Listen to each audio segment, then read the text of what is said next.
Hi again, and thanks for making time to hang out with us for more Explore Tulsa.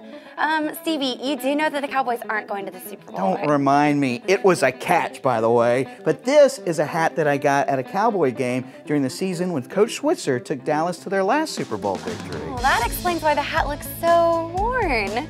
You know, there's a new book out about Coach Switzer. Yeah, it was written by Tulsa World sports writer Jimmie Tramel, telling a great story about who many call the player's coach. I grew up in Locust Grove, Oklahoma, which is not far from Tulsa, of course, and I was lucky in that our high school, we had a kind of a great journalism program and what I would consider to be a really good student newspaper. So you get some positive reinforcement and say, hey, you know, this is what I want to do. I got hired at the Tulsa World while I was still finishing college, so I was kind of commuting back and forth. I took a job as a sports copy editor, which it's not a bad job, but the hours are weird. It's 4 to midnight every night, and your job is to find mistakes, correct mistakes if you find them in other people's stories, and you write headlines. It's the only creative outlet. You couldn't be creative correcting a mistake, but you could be creative writing a headline. So I took a job, 4 to midnight job, knowing that, hey, maybe if I do that, I can be a writer someday. Writing a book does sound like a fun thing to do until you get in it and you find out it's hard work. The newest book on Coach Barry Switzer was a Tulsa World idea. We're getting into the book business, and this was kind of our test drive. What can we write about? What book can we write that will be kind of a successful audition for future books? And the one person everyone came up with is, if you write a book about Barry Switzer, it's hard to mess that up. You can't go wrong.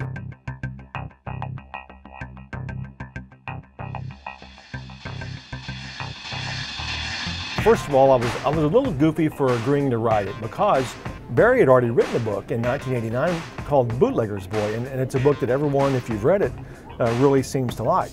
And so I knew I couldn't do Bootlegger's Boy Part 2 because that's already been there, done that. More so, I went straight into research. It makes your work fun because I was enjoying the research at the same time I was doing the research. The first thing I pulled out was a Bill Connors column about how Oklahoma gambled and went to the wishbone in 1970. There was a huge gamble because they'd never run the wishbone before. And it wasn't a deal where then I went to Barry Switzer and we had a lot of talks about this book. It was more so other people telling stories about Barry Switzer. And we went that route, and Barry was kind enough to set me up with his childhood friend Billy Joe Holder in his hometown of Crossett, Arkansas. So more so Barry just kind of pointed me the right direction a couple of times.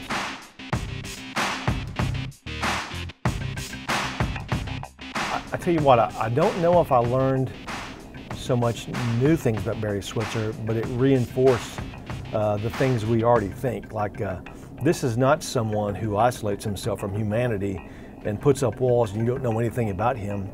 I mean, his emotions he wears on his sleeves. There are people who call Barry Switzer 20, 30 years after they played for him and says, hey, Coach, Hurricane Katrina blew my house away, can you help? And he says to Louis Oubre, I've got you, big boy.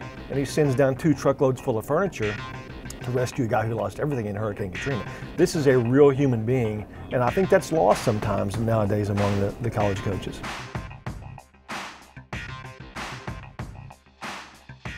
I don't know if books are my future, but in July I switched from our sports department to our scene department, where I'm writing mostly entertainment things, and it gives me a chance to interview some folks beyond the sports realm, which I really enjoy. I'm a big nerd at heart, so I get to interview some nerdy people.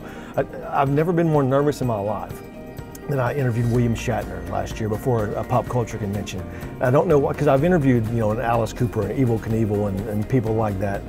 But the good news is, once his voice came on, we went and the butterflies went away. But I'm really looking forward to talking to more people in that regard. And I once thought I just like sports, and that's wrong. I like stories. It doesn't matter what kind of story, whether it's a movie or a TV show or a book. I just like stories.